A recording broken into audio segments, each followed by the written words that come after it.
to Commission Ed, the Air Force Officer Podcast. Here we explore the training and development of America's leaders in the application of air power and the profession of arms. The views expressed are those of the hosts and do not reflect the official policy or position of the United States Air Force, Department of Defense, or the U.S. government.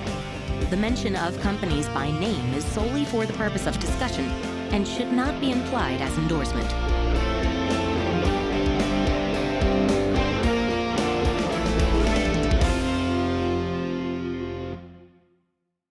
Welcome back to another episode of Commission Ed, the Air Force Officer Podcast. I'm Colin Slade. And I'm Reed Gann, and we're your hosts for Commission Ed. Colin, today we are going to bring the first in of two interviews where we interview Lieutenant Colonel Matthew Shakespeare Hoyt. He is a flight medicine doctor, and he is going to give us two insights that I think are really interesting. First, how to get in through the Healthcare Professional Scholarship Program. As you'll see as we go through this interview, this is an incredible deal. Yeah. For the people that can get in and get selected for this program, it's pretty remarkable. Don't want to give away all the details there. And then in the second episode, he's going to talk about being in flight medicine, being a flight doctor and a flight surgeon, what that means. It's a really interesting career field. And again, don't want to give away all the details, but I'm looking forward to bringing you these two interviews with Lieutenant Colonel Hoyt. Yeah, really enjoyed listening to these two interviews that you did with Matt. There's a great wealth of experience.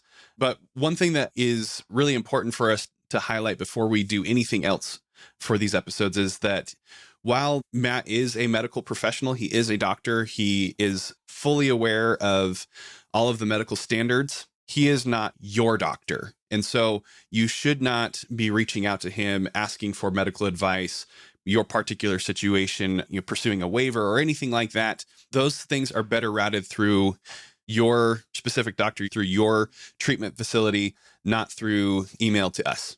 Exactly. He is very willing to answer questions about the healthcare professions, about being a flight surgeon, about HPSP, about maybe even process things. But if you send us a medical question, I'm just not going to forward it on to him. I'm just not going to do it. Yeah. We got to steer away from that. A quick little caveat. I know Matt really well. I'm literally going to do a double date with he and his wife tonight. Like, we're close. And I totally got lost. When I did this interview with Matt, it was in person in my basement. And I kind of forgot to do the usual, hi, who are you? How did you join the Air Force in the first episode? Yeah. Because I just know these things. And so that's going to be in the second episode. So if you want to know the details about him and how he came into the Air Force, he's actually got a pretty interesting journey. That's going to be in the second episode where we talk about being a flight surgeon. So my bad. I'll own that. I forget sometimes how I'm close to Matt. And as a result, I was just going off of, like you said, Colin, before we were recording, I just wanted to know about HPSP because it's such a weird thing that I never really understood, that I was just like, talk to me about HPSP. And we just like dove right in. So apologies to you. I'm sorry I got lost, but pretty close with Matt. And so that's why the order went in the direction it did. Yeah. So like you said, Reed, there's going to be these two interviews, 2 episodes, and then in 2 more weeks, we'll hear from him again. But this first one is specifically about the HPSP program. Yes.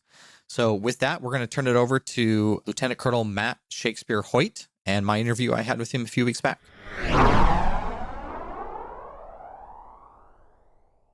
Today, I have a really special guest. This is my friend, Lieutenant Colonel Matt Shakespeare Hoyt. Welcome to the show, Matt. Hey, thank you. Yeah, really glad you could join us, sir. I said I would get that sir in there, so I'm definitely getting it in.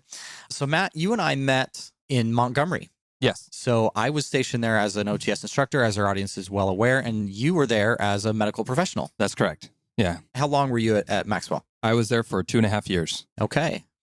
So, and after that, you left for sunny Hawaii. Yeah. Hardship duty tour. Someone's got to do it. Yep. Awesome. So our audience may remember, but about 2 years ago, I did an episode where we talked about the variety of different ways that someone can take a different path to get to OTS. Yeah. And there's well over 100 different paths. There's so many different ways of being a reserve or a guard or active duty. And then the different, line versus non-line, rated versus not, it just goes on and on. Well, today you are going to introduce us to one of the primary ways that healthcare professionals make it through OTS and into the Air Force.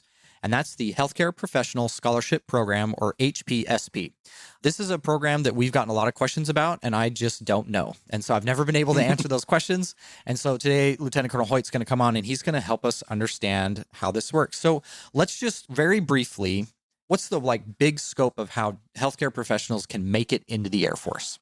Sure. So your main pathways include direct accessions through people who are already practicing physicians. They can have either a loan repayment type incentive or just a signing bonus or whatever, and they can directly come into the Air Force. You have your HPSP, which is what we're talking about, where either before they start medical school or during medical school, they get on this scholarship program, which helps pay for at least a portion of medical school. And then they have a commitment afterwards to serve time in the military. You have your ROTC, which typically after you get commissioned through the line after ROTC, you go into medical school. While you're in medical school, you're in reserve status, and then you recommission as a medical corps officer at the end of medical school and then go in as a medical corps officer. And then your service academies. That's the other. And the service academy route is very similar to your ROTC route, where you graduate from your service academy with your line commissioning, and then you move on to whatever your secondary piece of education is. Okay. So when we're looking at those, those big buckets of pathways, does HPSP cover a bulk of them, or is it a smaller portion? I get the sense it seems like it's kind of a lot. Yeah. I don't know the exact breakdown in numbers, but most of the people that I've interacted with came through the HPSP program. I've had a few people that were direct accessions, and then an even smaller number that came through service academies. Okay. So that's one of the reasons I think we get this question a lot, is this seems like the common pathway for a lot of healthcare professionals. Yeah. One thing that I didn't mention, HPSP is not just Air Force, correct? No, I mean, it's all services, Army, Navy, Air Force. In fact, the university, the healthcare university, where most active duty ROTC graduates and service cadets go, it's tri-service. And a lot of times they go there thinking, I'm going to go in to this service. And sometimes they switch during school. It's kind of funny. But yeah, HPSP, it's all three services. They usually have somebody from each of those services that's on campus. They all hang out together and they all try to recruit you to their specific service, but they work very well together. You chose wisely, Matt. Oh, absolutely. Absolutely. I knew enough about the Army and the Navy and how they did their postgraduate pathways of furthering their career to know that the Air Force was the only way to go. Yeah. And we're actually going to use that as a quick little preview of a future episode that we're going to do, where you're going to come back on and talk about your time as a flight surgeon. There's a lot of really interesting things that go into that specific career field and the intricacies and the association with aircraft, airmen, and flyers. And so I'm looking forward to bringing you that. So we'll save some of our real good stories for that in the future. Yeah. But now let's put ourselves in, the head of, maybe a soon-to-be high school graduate thinking about school. They're kind of looking their different ways. When and how should someone kind of chart their path if they feel like the medical professions are something for them, but obviously medical school is incredibly expensive? They feel that call to service. What's the timing look like? So really, the earlier you make the decision, the better off you are, because you can start that conversation and start getting the information. And the nice thing is you get a chance to do a little shadowing with somebody who's already a physician in the military and get to see from their perspective what it's like to actually do what you're thinking about doing. The sooner you start that, the better. Typically, if you're going to look at HPSP, the latest you'd want to start is probably about the same time you're putting in med school applications.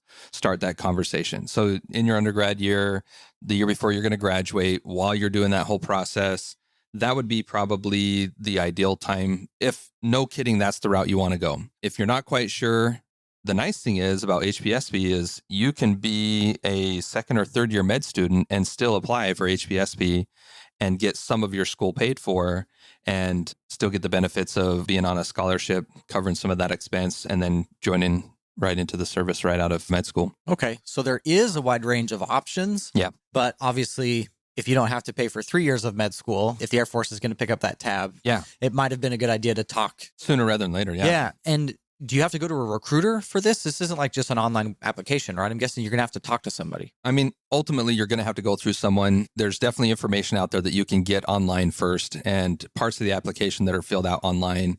Just navigating, your MEPS physical and all your other stuff. It's easier if you have the assistance of a recruiter. And, luckily, when you're going to the medical corps, the recruiters are not trying to paint a picture that is unrealistic of here's all the promises we're going to make. You're already in a career path.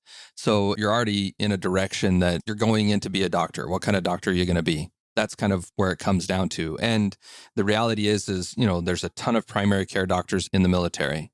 There's a ton of surgeons in the military because those are assets that are deployable. Those are assets that are useful for the line mission. There's not that many pediatricians, and there's getting to be less and less because what does a pediatrician do for you when you're deployed? Not a whole lot because they don't deploy your children. Same thing for... Aren't we so glad? Exactly. And there's other specialties that they just have so few because the need for them is so small. Like some of your really specialist oncologists, which take care of cancer. Luckily, our population is pretty young and healthy, so we don't have a lot of an incidence of that you need a whole bunch of those. So you see your basic primary care and surgical specialties are the big ones, and then less and less of those things that are more niche kind of specialties. Yeah, that's a really good perspective. I mean, I think even those of us who wear the uniform kind of forget sometimes that the mission, the real mission, the reason we exist, the reason we're in garrison at home is to prepare to go to war. Yep. And so some of those niceties, I saw, for example, that, like veterinary medicine, you can get your degree through HPSP and sponsored and become a veterinarian. But I'm guessing that the primary responsibility of the veterinarians is to care for like service animals. Instead of, it's nice that you can take your cat to the base vet, but that's not the primary mission that they exist for. Yeah. So that helps to cage the mindset of the people who might be thinking about this program. It's like, remember why we're here. If you want to be, this incredible specialist, that's great. And maybe we might have some of those positions, but we might not also. And it's also, if you're one of those specialists, there's very few places where they have facilities that you can function in. So you're limited on where you're going to go. A primary care doc can go pretty much anywhere. Anywhere that the Air Force has a base, primary care is there. But, some of your surgical specialties and some of your other, unique specialties, you're only going to be in one of their larger med centers, San Antonio, here at Wright-Patterson, Andrews Air Force Base in DC, Travis in California, big med centers. Nellis in Las Vegas is another one. You see those robust facilities, the Air Force just doesn't have many of them. The Army has more of them, but even the Army has limits on what they maintain, even in their bigger med centers. So there's not many options. Okay. Yeah, that's really good to help. Again, I'm trying to get in the head of that. Maybe they're halfway through college and they're thinking about med school, but they're not really sure. They still have that call to serve. That's really helpful perspective. All right. So let me give you my background with med students. Aside from always having a doctor that I would go to on base, right? That's pretty much most service members' interaction. When I was an instructor at OTS, there was always a summer surge. There was an influx of hundreds of HPSP, almost exclusively, students that would come in and go through during the summer. That's when all of the OTS reservists, the instructors who were in the reserve, they would come and do all of their days, all of their service time would be during the summer to supplement all of these incoming students. Yeah. It was unreal.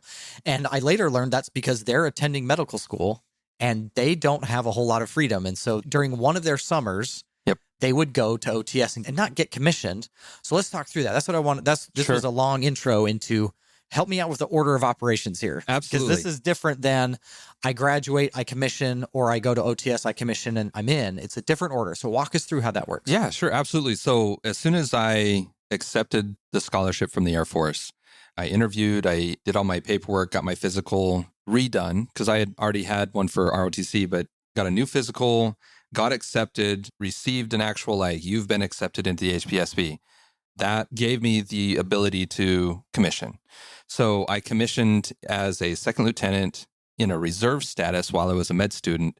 And I stayed in that second lieutenant reserve status throughout the entirety of my med school time. So I'm just imagining Matt Hoyt standing in somebody's office. I actually was in my grandfather's home because he's a retired Army lieutenant colonel. Okay, so someone actually did swear you in. Okay, but you basically signed some paperwork. Yep, and put that date on there, the date that I actually took the oath and signed it. My grandfather signed it as the one administering the oath, and I gave that back to my recruiter, and they okay, that's now a permanent part of your file. Here's your date of when you commissioned into the Air Force. So, did they give you a CAC?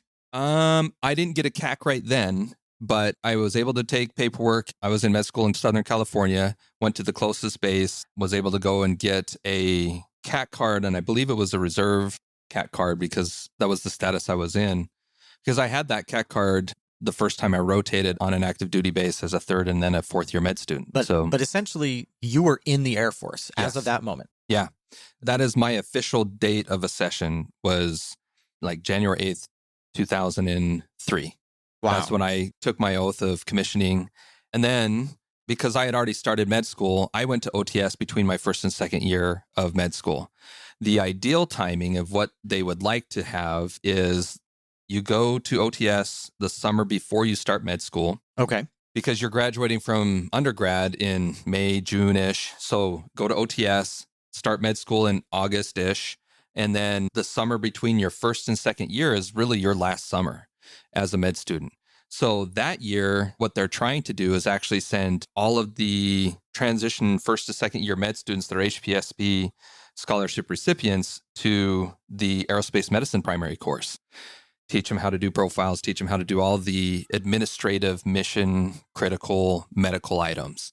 Yeah. And then your third and fourth year, your reserve time that you're paying back, you just do one of your 4-week med school rotations at a military hospital. To kind of like spin you up so that when you get to your first installation, it's not You've got quite an intro. as familiar. Okay. Absolutely. And that's really the order of how they do it. That's the ideal order. That's for a 4-year HPSP student that got their scholarship set up before they started med school, which is why I say the ideal is, as soon as you're starting to apply to med schools, you should be talking to a recruiter to get the HPSP stuff set up. Real quick on that, is HPSP, it's got to be contingent upon your acceptance into med school, right? Yes. You can't have one without the other, clearly. That's correct. Okay. Yeah.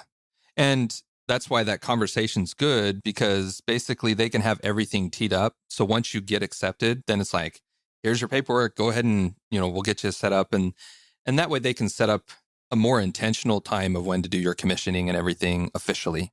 Well, and then all the money side of it too, because that's something we haven't really talked about, but this is a scholarship. Yes. They are paying tuition, for books, medical and fees. schools. That is a huge, huge deal. Yeah. Especially in this day and age with the exorbitant costs of higher education. Yeah. That must have been a pretty good day.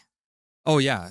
So I was married, already had my first child, pregnant with my second. I wasn't pregnant. My wife was pregnant with my second. Yeah. So facing $350,000 of debt. That's what my classmates all pretty much knew that was going to be the average debt that we would have been taking to pay for it by ourselves. And so anyway, having the opportunity for the Air Force to take 3 years of that and trim it down to, a significantly smaller debt was huge. Yeah. Yeah, absolutely. As a result, you've already mentioned that it's competitive. I'm guessing it's really competitive when you think about just that outlay of funds at the beginning. Yeah. There's a reason that the intention is to get people that can truly do the job in the Air Force, because you're committing several $100,000 up front to train that individual. Similar to you'd think there'd be more of a commitment requirement. You think about the cost of training a pilot. It's pretty expensive, but the commitment is several years. Med school, even though it's so expensive, the commitment is still pretty small. The year-for-year commitment in general with a minimum of 2 years, that's a small commitment for having several $100,000 of expense just to cover your tuition, books, and fees. Yeah, that one-to-one is a pretty common outlay for any training that you do. Yeah. If you don't know what the payback is going to be, a one-to-one is a pretty fair starting point. Yeah. I just did a special program in the National Capital Region. It was a 3-year program. I have a 3-year payback. Yep. It's pretty common. Okay, that was the last piece, is that commitment, and I know we talked about that. Also, there's some differences with rank and things. So it was always weird for me as a student when I was at OTS. There were all these captains and majors walking around who were getting yelled at just like I was, and that was very confusing, right? So when you commissioned right during med school, yes, you commissioned as a second lieutenant. That's correct. And then you held that until you graduated. Yes. And then you became a captain. Yep. Just bam. The day I graduated, retook the oath of commissioning as a captain, and that's my official date of rank for the rest of my active duty time. Okay. Is that day I graduated. So I always remember I graduated on the 17th of May because that's my date of rank. That's when I actually took my oath of commissioning and recommissioned as a captain. Okay. But you commissioned as a captain with 0 years. So during OTS, I did OTS as a second lieutenant. A lot of those captains and majors, they're people that came into the Air Force as direct accessions, or they had just finished med school and they were doing a loan repayment scholarship instead of we're going to pay for your school while you're going to school. They're going to pay back some of your school loan in exchange for those years of commitment. So those guys, they've been a captain, or depending on if they're coming in because they've been working in the civilian sector for several years, they may come in as a lieutenant colonel. Yeah. So you may have, and that's kind of odd when you get that lieutenant colonel that knows nothing, but yet they're wearing lieutenant colonel rank and everybody just assumes, oh, you're a lieutenant colonel, you know what's going on. Yeah. It's very funny. We had a mixture. My OTS class, there was a bunch of second lieutenants, handful of captains, a few majors, and then one lieutenant colonel. And he was the flight leader. The flight leader, and he couldn't remember, about face. Was it to the left or to the right? I don't know which way I'm going. So marching and facing movements, that was the best. Like nobody had a clue what they were doing. And you get 4 weeks to learn everything about being an Air Force officer. And that's it. And then you go back to school. Yeah. Yeah. It was a little bit maddening. I've got to tell you, when I was going through, it was a 13-week program. Yeah. And you'd see 3 classes of, at the time, COT, Commissioned Officer Training, come and go during your time. And you're like, I'm never leaving here. This is like the worst prison ever, right? But that's actually changing. And I don't know how much you know about this, and we'll talk about it offline. But now they're all one program. Yeah. There are some rules. There's still a 5.5-week program for a lot of the HPSB because they actually have a law. They can only do 45 training days a year. That's because of your interesting reserve status. Yep. And so they don't want to take up every single minute of your 45 days at OTS. So it gives them some flexibility. I know they're working on that, but right now everyone goes through the same program. They all go through together, and I think that's for the good. But Matt, thanks so much for joining and teaching us about HPSB. Now, again, audience, I want to let you know, Matt's going to come back on here in a future episode where we're going to talk all about being a flight surgeon. And it's a very interesting career field because it's really specialized to what we do and being an airman. And I think that'll be really interesting. So we're going to save the best stories for that one. Anything you want to leave us with before we wrap up today, Matt? No, just thanks very much for having me. It's been a pleasure, and hopefully it's useful. Yeah, awesome. So Matt, if anybody wants to reach out to you, maybe ask questions about HPSP or what it means to be a flight surgeon, how can they get in touch with you? So for anybody that's looking to come into the Air Force, probably best if they connect through you. If anybody's in the military already and is just like, hey, I'm looking of transitioning to something, I'm on Global. So hit up the Global email and I'm happy to talk with anybody. Perfect. Yeah. So with that, audience, if there's anything you want to reach out and talk to Lieutenant Colonel Hoyt, you can find us on social media or at airforceofficerpodcast@gmail.com. Awesome. Thanks for joining us, Matt. Really appreciate it. My pleasure. Thank you. Reed, thank you so much for bringing Matt onto the show. Matt, thank you for providing your expertise. Really looking forward to hearing from you again in a couple weeks. Such great information here. And I hope that people recognize really, truly how important and awesome this scholarship program is. There are a couple of things that I feel like we do need to clarify, though. So first of all, Matt mentions that the scholarship pays for tuition, books, and fees. But he didn't mention exactly the amount that is paid for this. Like, is it a $50,000 cap per year kind of scholarship? And so I think it's important that we share with the audience exactly what the terms and conditions are for HPSP. So, Reed, if you would, talk to us a little bit about what is included. Is there a cap? What is the actual compensation that is provided to the recipient of this scholarship? Yeah. So this is coming directly from airforce.com on HPSP scholarships.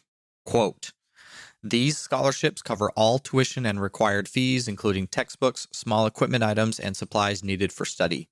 You will also receive a monthly allowance for living expenses. While on scholarship, you will spend 45 days on active duty in the Air Force, and once you graduate, you will serve 1 year of active duty for each year of scholarship, serving a minimum of 3 years. Whoa. So now I will caveat all of this. There are probably some specifics and details that you may want to follow up with, the people that you're working with in recruiting. However, it says right here on the website, all tuition and required fees, including textbooks, small equipment, and supplies needed for study. That's a lot of money. It is. I mean, people go to medical school and will go into, $300,000, $400,000 in debt to become a medical professional and spend the next, 10, 20 years of their life paying that all back. But here, through HPSP, you can become a medical professional debt-free, and you only have to serve 3 years? What? Yeah. It's a 1-for-1 commitment. And that's something that really stood out to me. I thought the commitment would be bigger. Right? I explained this in the interview with Matt. It's a pretty common thing whenever you get a good deal from the Air Force, you get selected for a training program, you get tuition, you know, whatever it is, there's generally a payback of 1-to-1. Yeah. Translation, if you get 1 year of awesomeness from the Air Force, they're going to expect 1 year of payback. I explained how I did an internship. I did a 3-year program.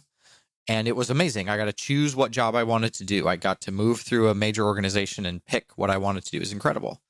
I have a 3-year payback as a result of that 3-year assignment. That's pretty normal. However, for the things that are hard to recruit, for the things that are extra expensive, i.e. pilot training, you usually have a much bigger commitment. And so it just really surprised me that with our medical professionals, highly skilled, very employable, very marketable people, it's a 1-to-1. I found that very interesting. Yeah. And if you just look at like the total dollar amount value, a similar expense that is paid for by the Air Force would be such as the Air Force Academy, where it's often thought of as being like a $400,000 value across those 4 years. But then there's a 5-year payback. Yeah. So we're actually looking at a similar dollar amount, but fewer years given back to the Air Force. It just is such an incredible deal. Yeah, absolutely. Yeah, just overwhelming almost. And because it is such an incredible deal, lots of people want to do it. So this is a highly competitive program. It's very selective. The Air Force can pick and choose exactly who they want to fill these spots, right? Yeah, that led me to exactly what you're talking about here. The Air Force, in this regard, does not appear to have a recruiting problem. They do not have a shortage of candidates who are interested because the return on investment for the individual is massive. Yeah. When I was at OTS as an instructor, 2016, 2017, the Surgeon General of the Air Force actually came to officer training school in an attempt to address what they felt were shortcomings in their officer corps, in the medical side of things. Because the attitude had been in the medical community, people are going to come, they're going to get in, they're going to get out, and I'm just going to continue to create new ones because I don't have a recruiting problem. They did have a retention problem, and they did have a leadership problem. They weren't able to keep and retain good talent and generate good senior leaders. That was the attitude of the Surgeon General of the Air Force at the time. And as a result, they changed officer training school for all the people that were coming in. And instead of just going to the, 4 or 5 weeks and then leave through COT, commissioned officer training, they wanted to go through, quote, normal officer training school. So the full 8 weeks and in an attempt to try and address some of those gaps. And just think about a career field or an attitude or a culture that would result from, oh, I don't have any problem getting people in, so I can maybe mistreat them, use them up because I'm just going to have an infinite supply. So I can see how that's something that you would want to address as a senior leader. Yeah. And actually, Reed, I think that there is really just a microcosm of kind of Air Force culture in general, in that the Air Force usually does not have a recruiting problem. Yes, there are specific jobs, your career fields, both officer and enlisted, that are constantly critically manned, right? You can't get enough people into those different positions in order to really meet mission requirements. There are those career fields. But broadly speaking, big picture, holistically across all the numbers, the Air Force does not struggle to meet its quota, to fill the number of authorized bodies by Congress, right? Yes. When you get into the finer details of specific life experience, specific backgrounds, specific skill sets, capabilities, knowledge, those get to be slightly harder. But overall, when we look at just gross numbers, yeah, I agree with that. It makes me think of this quote that I happened upon while I was reading Building the Elite. And this book is focused on what it takes to create a special operations soldier or a special operator, right? But when I read this, I was like, whoa, this is the Air Force, if not anything else. It says, eventually the system produces a lot of injured people, but the nature of the feedback loop makes it difficult to connect the processes that produce the injuries, and the system remains largely unchanged. All of the injured people are forgotten, the survivors are highlighted, and new people are fed into the funnel. Is that not exactly what we're describing here? Yes, absolutely. There's this infinite supply of bodies. Take the medical profession specifically. Because this program is so beneficial to the member, there's that huge return on investment, like you said. They didn't have a recruiting problem. They could just constantly feed people into the funnel, but they get bruised, battered, and broken. And so they punch out, where those who survive in that type of system are able to continue on, and they're like, hey, it worked for me. And so that feedback loop doesn't get closed or fully identified or understood. Obviously, the Surgeon General saw that there was something wrong, and he was trying to get after it. But it's very difficult to nail down exactly what is the issue and then try to fix it after the fact. Yeah. And I think this is only going to become more and more apparent as the change in the retirement system comes more fully into realization. Yeah. Because the people are going to be less incentivized to stay longer. They're going to be more mobile. They're going to be able to take their TSP with them whenever they transition out, instead of the all or nothing from the high 3 retirement system that had been in place for so long. And so I think the Surgeon General was definitely strategic and thinking ahead and visionary in that. And I think I see that in our leaders now. They're talking about this kind of thing. I'm not sure we're moving fast enough. I'm very intrigued to see other changes, but I do wonder if that is a part of what's going on writ large in the Air Force as we try to address some of these challenges, because keeping the right people is going to be increasingly hard as we move forward. Yeah. We're talking about this in an Air Force context. The Air Force does not have a recruiting problem for medical professionals, but there's also something here that I think that we need to explain, that the Air Force is not the only service that participates in the HPSP. Matt talked about in the interview how that there are 3 services that do it: Army, Navy, and the Air Force, right? But I think it's important here to explain, why is it those 3 services? Why not the Marine Corps? Why not the Space Force or Coast Guard? Like, what's going on there, right? So the reason that is that the Marine Corps and the Space Force do not have their own medical personnel attached. The Marines rely on the Navy, and the Space Force is going to rely on the Air Force to provide their medical services. And the Coast Guard is part of the Homeland Defense. So they're kind of in their own weird category when it comes to that kind of thing. Yeah. And in the event that the Coast Guard is activated for wartime environment, they too, like the Marine Corps, fall under the Navy. And so they receive medical treatment and attention from the Navy. Yes. You know, Colin, that's a good transition to kind of one of the last things we want to talk about is why medical exists, and how in a deployed environment, it's not necessarily the case that you're going to be seen by only your service. Now, depending on where you are and what you're doing, that may be the case, but a human being is a human being, a body is a body. And while there are some specific things that are unique to the services and what they do, and we'll talk about that next week a little bit more when we go into flight medicine, overwhelmingly, a medical professional can treat a service member irrespective of who they are and what they're doing. Yeah. And actually, Reed, that's one of the reasons why I've thought in the past that maybe we don't really need Air Force officers to be doctors. Maybe we can outsource that to the civilian sector. But especially as we listen to Matt in the next episode, we'll hear more about the operational medical mission and why it's important that the Air Force preserves that capability, that we have deployable operational medical professionals that can help in situations, that can do their job in the wartime environment, which, yes, even when deployed, they're still going to be dealing with sprained ankles and colds and doing vaccinations and stuff like that, just like they would in garrison.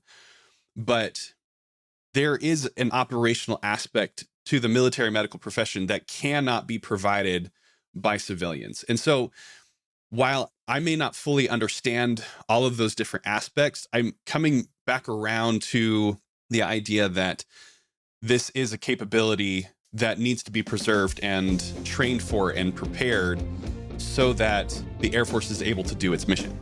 Absolutely. And I think that is a great place to leave it, Colin, because we're really setting ourselves up for a really excellent next episode where we talk about flight medicine and the unique things that honestly only Air Force officers should be deciding. And I really look forward to bringing that to our audience. Again, huge thank you to Lieutenant Colonel Matthew Shakespeare Hoyt. Really appreciate you joining us. We look forward to sharing next episode when we talk about flight medicine. With that, is there anything before we wrap up today, Colin? No, thanks for tuning in today. That will do it for this week's episode of Commission Ed.